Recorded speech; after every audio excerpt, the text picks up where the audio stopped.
push for immigration reform. Today, their colleagues in the House, specifically the House Judiciary Committee, will hold a hearing on the immigration issue, the first chamber in the current Congress to do so.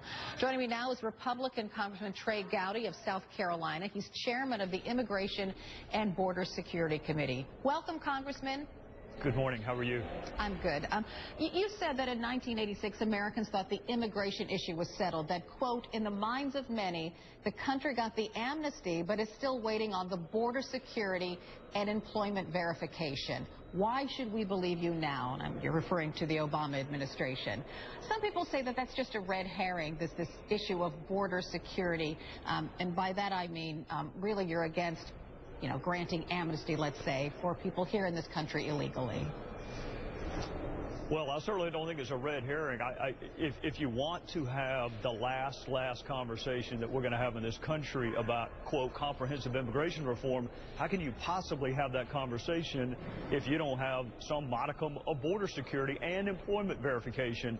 And actually, that quote was not directed to the Obama administration. It's directed toward anyone, Republican or Democrat, who thinks that there's an appetite in this country to continue to litigate this issue every 8, 10, 15 years. I represent a conservative district, and I broached this issue with them last week. Would you be open to a path to legal status, whether that be citizenship or something else?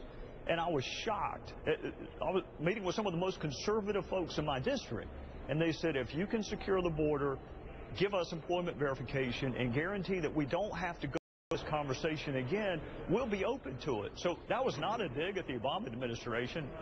That was a dig at anyone who thinks that we can just continue to litigate this issue every quarter century or so and be okay as a republic. Well, on the subject of border security, the Obama administration has record deportations, nearly 400,000 in 2011. One study shows the U.S. spends $18 billion every year on immigration enforcement, more than all other federal agencies combined. I mean, what more can be done? Well, I'll give you two instances. Cocaine, a kilo of cocaine is cheaper today than it was when I was a federal prosecutor, so we're not doing a terribly good job of keeping the drugs out.